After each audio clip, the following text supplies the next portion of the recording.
Hello students. तो आज हम लोग पॉलिटी के दूसरे लेक्चर में हैं। पहला लेक्चर हमने देखा था कि संविधान शुरुआत करी थी कि संविधान क्या है, हमें उसकी आवश्यकता क्यों पड़ती है, और साथ में हमने कुछ डेफिनेशंस या परिभाषाएं देखी थी। ठीक, तो आज हम लोग देख रहे हैं संविधान का दूसरा लेक्चर है। बहुत इंपॉर्टेंट चैप्टर है संविधान की विशेषताएं। हर एक चीज़ में जैसे आपको पता है विशेषताएं होती हैं, जो भी मानव है उनमें भी हर किसी में अलग अलग विशेषता होती है। तो ऐसे ही जो हमारा इतना बड़ा संविधान लिया गया है, अलग अलग देशों से जो हमने संविधान लिया हुआ है, तो उसकी कुछ विशेषताएं हैं। ठीक, उसी के अंतर्गत ये कुछ पॉइंट लिखे हैं, इन्हें आप लोग नोट कर लीजिएगा। साथ में जो डेफिनेशन मैं बोल रहा हूँ उसे अगर साथ में नोट करना चाहते हो तो आप लोग नोट कर सकते हैं। ठीक, चलिए शुरुआत करते हैं। तो सबसे पहले अगर हम संविधान की बात करें तो हमारा संविधान कब बना था? तो हमारा संविधान बना था 26 नवंबर 1949 को। ठीक, पहला पॉइंट बहुत पेपर में पूछा जाता है। दूसरा, हमारा संविधान लागू कब हुआ था? तो हमारा संविधान लागू हुआ था 26 जनवरी 1950 को। ठीक, 1950। एक दो साल पहले किसी पीसीएस के पेपर में क्वेश्चन पूछा गया था कि संविधान की अंतिम बैठक कब हुई थी। तो ये क्वेश्चन भी बहुत ज्यादा इंपॉर्टेंट है, इसको आप लोग नोट कर सकते हैं। संविधान की जो अंतिम बैठक हुई थी वो हुई थी 24 जनवरी 1950।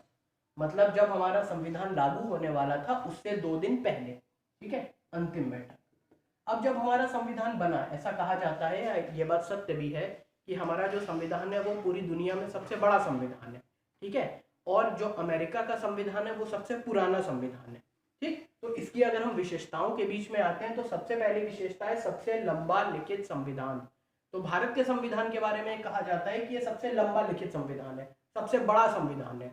अगर इसे हम आगे बांटे या आगे हम डिवाइड करें तो दो तरह के संविधान होते हैं, एक होता है लिखित और एक होता है अलिखित।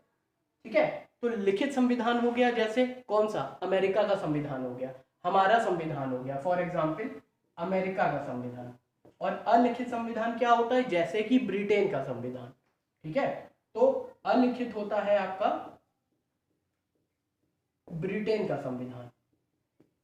और अगर हम लिखित संविधान की बात करें तो अमेरिका का संविधान। तो यहाँ से 2 पॉइंट एक और आते हैं कि जो हमारा संविधान है, एक तो वो सबसे लंबा लिखित संविधान है, और दूसरा क्वेश्चन ये आता है कि एक किसी अलिखित संविधान के देश के बारे में एग्जाम्पल दीजिए, कौन से ऐसे देश का संविधान अलिखित है? तो ब्रिटेन का। दूसरा क्वेश्चन यहाँ से ये भी बनता है कि सबसे लंबा लिखित संविधान तो हमारा है, चलिए, तो सबसे पुराना संविधान कौन से देश का है? तो सबसे पुराना जो संविधान है वो है आपका अमेरिका। ठीक, तो ये हमारे देश की का जो संविधान है उसकी सबसे पहली विशेषता है। इसके अलावा इसके अंतर्गत एक दो चीजें और आती हैं, जैसे कि बड़ा संविधान कैसे है। तो जब हमारा संविधान बना था तो उस समय इसमें 395 अनुच्छेद बनाए गए, 395 अनुच्छेद। ठीक, अनुसूचियां बनाई गई थी कितनी? 8। इसको नोट कर लेना आप लोग, इंपॉर्टेंट है। अनुसूचियां बनाई गई 8। ठीक, और भाग बनाए गए कितने? 22। 22 भाग बना गए। ये थी तब की बात जब हमारा संविधान बना था। अगर हम प्रेजेंट की या वर्तमान की अगर हम बात करते हैं तो क्या बात है? तो इस समय अनुच्छेदों की संख्या लगभग 450 के आसपास है। जो अनुसूचियां हैं वो 8 से बढ़ के हो गई हैं 12। तो अब जो संविधान में अनुसूचियां हैं वो है 12 वर्तमान में। ठीक, और जो भाग है वो 22 ही है, कुछ उपभाग उसमें 3 बढ़ गए हैं, तो अब वो जाके हो गया है 25। तो अगर पेपर में 22 और 25 दोनों मिलेगा, ठीक है, तो आपको 25 लगाना है। और अगर पेपर में या तो 22 मिलता है या 25 मिलता है, ये पूछा जाता है वर्तमान में कितने भाग हैं, तो उस हिसाब से आप लोग टिक कर सकते हैं। ठीक, तो पहली विशेषता हो गई सबसे लंबा लिखित संविधान। दूसरे की बात आते हैं नम्य तथा अनम्य। ठीक है, तो ये क्या है भाई? नम्य मतलब होता है, दूसरा नाम होता है लचीला, और अनम्य का मतलब होता है कठोर। तो कई बार ये बात आती है कि हमारा संविधान या भारत देश का संविधान कैसा है? तो हमारा जो संविधान है वो लचीला भी है और कठोर भी। ठीक है, अब इसमें अगर हम एग्जाम्पल लें लचीला कैसे है, कठोर कैसे है, तो कई बार क्या होता है किसी भी चीज को, किसी भी नई चीज को अगर हमें संविधान में लाना है देश के भलाई के लिए, देश के फायदे के लिए, तो कई बार उसे साधारण बहुमत के माध्यम से ले आया जाता है।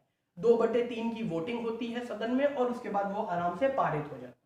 ठीक है, तो ये एग्जाम्पल होता है नम्य का या लचीला का। अब कठोर क्या है? आपने देखा होगा कुछ समय पहले जीएसटी संविधान संशोधन आया था, जीएसटी का। उसमें क्या था? 2/3 बहुमत से सदन ने तो पारित किया, सदन मतलब लोकसभा और राज्यसभा, लेकिन उसके साथ साथ जो आपके राज्यों की विधानसभाएं थी या जो राज्यों के विधानमंडल थे उन्होंने भी इसे पारित किया था। उनके भी 50% राज्यों की अनुमति की जरूरत पड़ती है। तो जो सेंटर है, जो संसद है, उसे पास करना है, उसके साथ साथ जो राज्यों के आपके सदन होते हैं उन्हें भी पास करना पड़ता है। जब भी वो पास करेंगे 50% से ज्यादा, तो ये एग्जाम्पल हो जाएगा आपका अनम्य का या कठोर का। तो हमारे संविधान की एक खासियत है, अगर पेपर में पूछ लिया जाए कि जो भारत का संविधान है वो कैसा है, लचीला है, पहला ऑप्शन, दूसरा कठोर है, तीसरा ना तो लचीला है ना कठोर है, चौथा लचीला भी है कठोर भी है, तो ऑप्शन चौथा आएगा, लचीला भी है तथा कठोर भी है।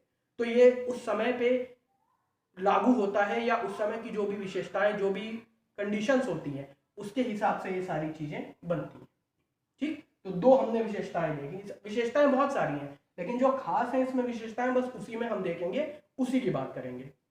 ठीक, चलिए तीसरे की बात करते हैं, विभिन्न स्रोतों से विहित संविधान। तो हमारा जो संविधान है, कहा जाता है इसे कम से कम 60 देशों से, लगभग 60 देशों से लिया गया है। जैसे मान लीजिए अमेरिका से कोई चीज ले ली गई, ब्रिटेन से कोई चीज ले ली गई, जापान से कोई चीज ले ली गई, तो अलग अलग देशों से जाके इसे संविधान से इन चीजों को लिया गया है। ठीक है, जैसे कि मूल अधिकारों की बात करें, आगे हम देखेंगे, अब जब पॉलिटी हम आगे डिटेल में पढ़ेंगे तो हर चीज हमें पता चलेगी। तो मूल अधिकारों को हमने कहाँ से लिया है, हमने अमेरिका से लिया हुआ है। ठीक है, तो विभिन्न स्रोतों का मतलब ये है कि अलग अलग स्रोतों से हमने लिया है। अब ऐसा नहीं है कि हमने मान लीजिए अमेरिका से कोई चीज ली तो बिल्कुल उसे उठा के कॉपी पेस्ट कर लिया, सारा ले लिया, नहीं, हमने वहां से उस चीज को लिया, फिर उसे देखा कि वो भारत देश के दायरे में या यहाँ की कंडीशन के हिसाब से कि उसमें थोड़ा बदलाव किया गया, थोड़ा परिवर्तन किया गया, और जब वो चीज हमारे देश के हिसाब से फिट बैठ गई, पक्की हो गई, उसके बाद ही हमने उसे यहाँ पे जगह दे दी। ठीक, तो 3 आपके हो गए। उसके बाद आता है चौथा, एकात्मकता की ओर झुकाव के साथ संघीय व्यवस्था। ठीक है, चौथा पॉइंट क्या है, एकात्मकता की ओर झुकाव के साथ संघीय व्यवस्था। तो हमारा जो संविधान है मूल रूप से इसमें संघीय व्यवस्था की बात कही गई है, लेकिन यहाँ पे एकात्मकता के भी कुछ लक्षण दिए गए। एकात्मकता मतलब मान लीजिए हमारे देश में आपातकाल लागू हो जाए तो उस समय क्या होता है, सर्वोच्च शक्ति किसके हाथ में होती है, केंद्र सरकार के हाथ में होती है। राज्यों की जो खुद की पावर होती है वो सब खत्म हो जाती है। तो यहाँ पे जो लक्षण आ गया वो आ गया एकात्मकता का। इसके अलावा अभी जैसे चल रहा है या नॉर्मल डेज में जब चलता है तो क्या होता है कि केंद्र सरकार अपने नियम बनाती है, लागू करती है, राज्य सरकार अपने नियम बनाती है, लागू करती है। केंद्र सरकार ने कोई अगर नियम बनाया तो जरूरी नहीं है कि उस नियम का बाध्य हो जाएंगे राज्य सरकार। ऐसा नहीं होगा कि राज्य सरकारों को उसका पालन करना जरूरी ही हो जाएगा। अगर उन्हें लगेगा कि वो चीज ठीक है तो वो उसको लागू करेंगे, लगेगा नहीं है तो नहीं करेंगे। ठीक, तो यहाँ पे हमारा जो संविधान है उसमें संघीय व्यवस्था के साथ साथ एकात्मकता की ओर भी झुकाव है। तो ये आपका हो गया चौथा पॉइंट। ठीक, अगले पॉइंट में आते हैं, पांचवा, ये इंपॉर्टेंट पॉइंट है, एकीकृत व स्वतंत्र न्यायपालिका। ठीक है, अब आपको पता है न्यायपालिका क्या है, कोर्ट, कचहरी। ठीक है, तो हमारे यहाँ सबसे बड़ा कोर्ट कौन सा है, अगर हम नॉर्मल बात करें तो सबसे बड़ा कोर्ट हमारे यहाँ कौन सा है, सुप्रीम कोर्ट, जो हमारे देश में एक ही है। कहाँ पे है, दिल्ली में है। ठीक है, उसके बाद उसके अंतर्गत कौन से आते हैं कोर्ट, उसके बाद आते हैं हाई कोर्ट, अलग अलग राज्यों में आपको हाई कोर्ट मिलेंगे। ठीक है, उसके बाद आते हैं आपके हाई कोर्ट। हाई कोर्ट के नीचे जो आते हैं वो अधीनस्थ न्यायालय आते हैं, जिनमें आपके जनपद न्यायालय हो गए और अलग अलग न्यायालय हो गए, मतलब अधीनस्थ न्यायालय। अब यहाँ पे एक इंपॉर्टेंट पॉइंट ये है, आपने एक चीज देखी होगी, सरकार किसी की भी हो, चाहे किसी भी पार्टी की सरकार हो, कुछ भी हो, जो न्यायालयों के जो निर्णय आते हैं वो कभी भी सरकार से प्रभावित नहीं होते, उनसे प्रेरित नहीं होते। क्यों, क्योंकि हमारे यहाँ ये खासियत है, हमारे संविधान में विशेषता है कि यहाँ पे एकीकृत व स्वतंत्र न्यायपालिका है। वो किसी भी सरकार के या किसी के भी आगे दबाव में नहीं झुकती है, जो भी सही होता है उसी के आगे जाके उसका निर्णय देती है, और जो दोषी होता है उसे सजा दी जाती है। ठीक, तो ये एक विशेषता है कि यहाँ पे जो हमारी न्यायपालिका है, जो हमारा कोर्ट है, उसके ऊपर किसी का प्रभाव नहीं होता, जो सही होगा उसी का निर्णय आएगा। इसीलिए कहा जाता है कि हमारे देश में जो लोग हैं उन्हें सबसे ज्यादा भरोसा न्यायपालिका पे होता है।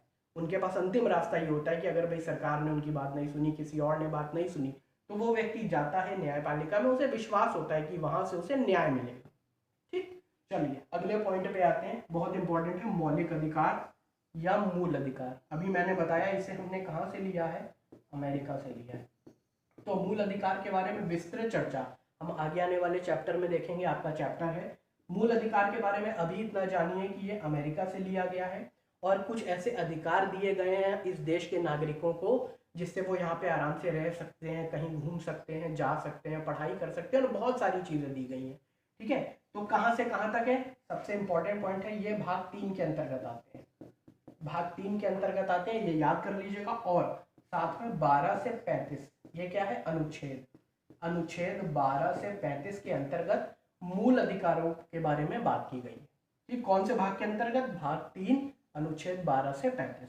ठीक है, इसके बाद नेक्स्ट आता है अगला, राज्य के नीति निदेशक तत्व। एक चीज ध्यान रखना, बहुत सारे लोग निदेशक को निर्देशक कर देते हैं, तो यहाँ पे होगा नीति निदेशक तत्व या राज्य के नीति निदेशक सिद्धांत। क्योंकि पॉलिटी में क्या होता है या संविधान में क्या होता है, हर एक शब्द का एक यूनिक मतलब होता है। अगर उसमें जरा सा भी कुछ चेंज हुआ तो उसका अर्थ का अनर्थ हो जाता है। ठीक, अब इसकी बात करते हैं नीति निदेशक तत्वों की। नीति निदेशक तत्वों का मतलब ये होता है, ये मूलतः क्या होता है, राज्यों के द्वारा लागू किए जाते हैं। कहा जाता है कि इन्हें लागू करना राज्यों का नैतिक कर्तव्य है, नैतिक कर्तव्य। ठीक है, ये कौन से भाग के अंतर्गत आते हैं, तो ये आते हैं आपके भाग 4 के अंतर्गत।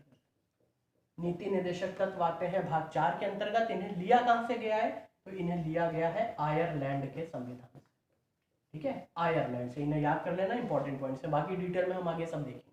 आयरलैंड के संविधान से लिया गया है। इसके साथ कहां से कहां तक इसमें अनुच्छेद है, तो अनुच्छेद 36 से लेके 51 तक, अनुच्छेद 36 से लेके 51 तक भाग 4 में आयरलैंड से लिए गए हैं नीति निदेशक तत्व, उनके बारे में वर्णन किया गया।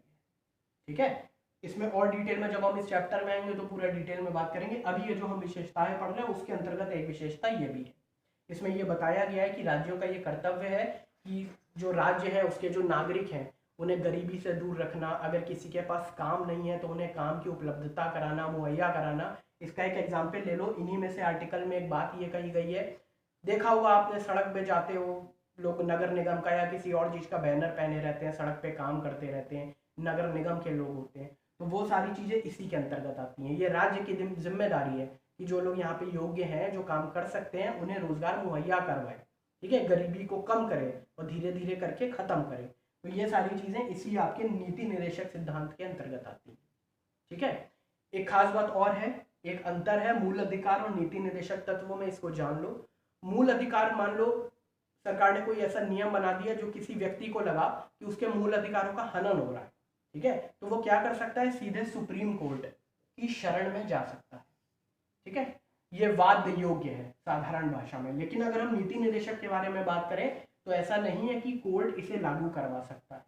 ये राज्यों पे डिपेंड करता है या उन पे निर्भर है कि अगर उनके पास प्रॉपर रूप से, बराबर रूप से फंड है, पैसा है, तो इन सारी चीजों को वो बड़े आसानी से लागू कर ले।